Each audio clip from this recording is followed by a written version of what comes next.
Then let's head over to Kano, where there isn't contention to look at. Maybe there is, but reactions now because a winner has been declared. And our correspondent, Sadiq Ilyas, is standing by to bring us some of the reactions following the declaration of a winner in the governorship election in that state. So, hello, Sadiq. It's good to see you again. Report where you are. Yeah, actually, I'm here at Gadalado in Kano State, Northwest Nigeria. And you know, since the announcement of this result, a lot of you and other people have been jubilating, celebrating. And as you can see behind me here, some youth have been dancing right from morning. And up to now, they are still dancing, and because they are so much excited about the result. So, and the state government has actually announced a dusk to dawn curfew, but unfortunately the police did not impose it. And you can see here they are dancing, they are jubilating peacefully, while others went to some party offices of the APC and caused some problems.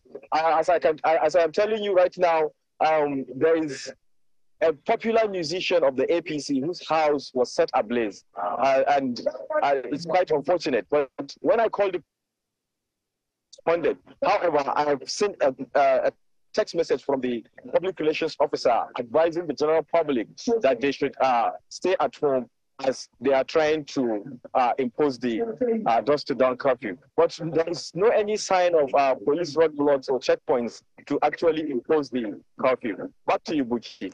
Yes, Sadiq, that's an interesting development, albeit sad one. But has the police command in the state confirmed that it is indeed aware of the torching of the house of the popular musician in Kano State? I confirm the situation, but I know that it happened because I went to the place and I saw it myself that some part of the house was set ablaze, and there are 2 vehicles also close to the house which were also set ablaze.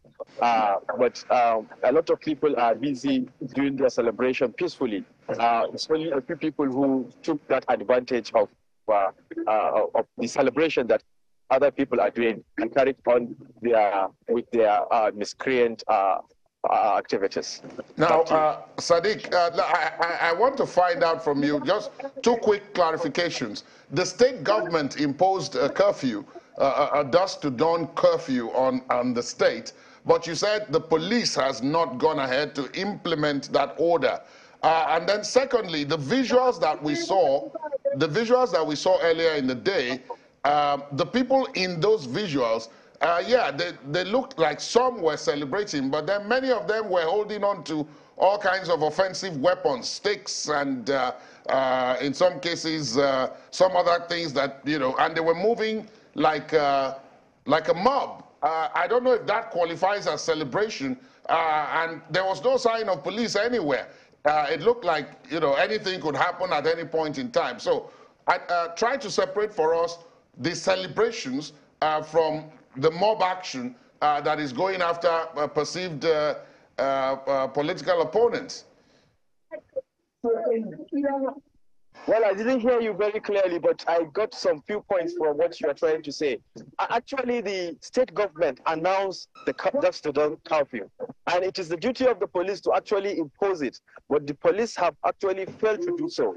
But they have sent a statement advising the general public to stay at home, because probably they are trying to impose it maybe later. But up to now, we have not seen any sign, because I looked for like 1 or 2 hours in the state, and there's no any sign of checkpoints. And all the vehicles, you can see behind me, vehicles moving around, carrying passengers, young people, and everybody are moving around.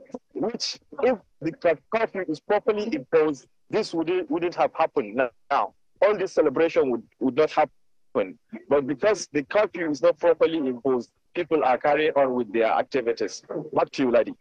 Now, thank you very much, Sadiq. You do have to stay safe out there, even though we do know that, you know, a lot of what is happening is celebration, but some of the reports, like what you just presented about, I believe that popular musician is known as Rarar something like that, whose house was burnt.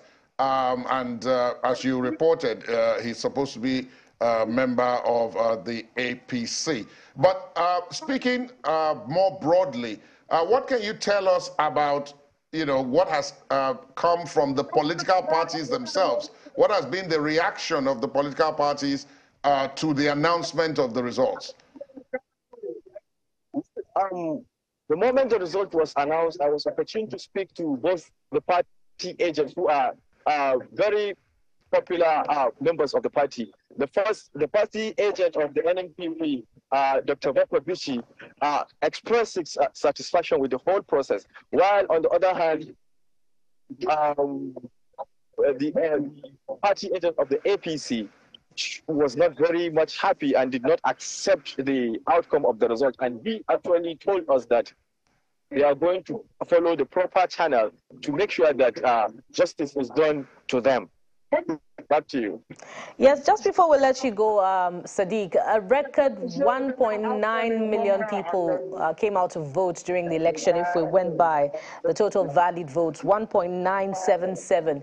Help us feel the pulse of the people. Help us understand how they owned the process.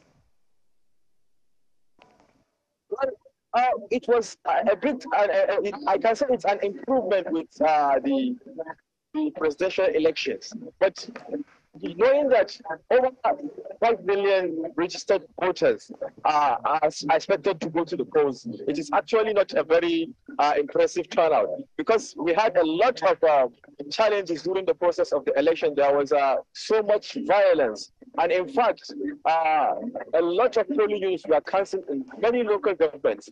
That was the reason why the announcement of the result was even delayed, because we were even thinking of the result might be an inconclusive result. But because the returning officer went back and sat down and looked at all the incidents that happened and went back to the electoral policy, so he now realized that some of these destructions were willful, and some of these cancellation were as a result of overvoting. So and the number of cancelled voters were now reduced to 84,000. So the margin between the APC and the NNPP was about 128,000 votes. So the 84,000 cancelled votes is not enough for the election to be considered as an inconclusive election. That is how the results were announced, and that is what the APC is contesting.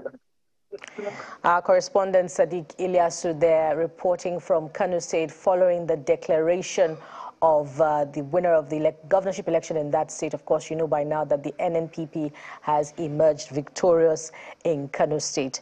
Thank you, Sadiq Ilyasu. That will be it for reports from the field now. We'll take a break now, and the Verdict 2023 studios will return in just a moment. Stay with us.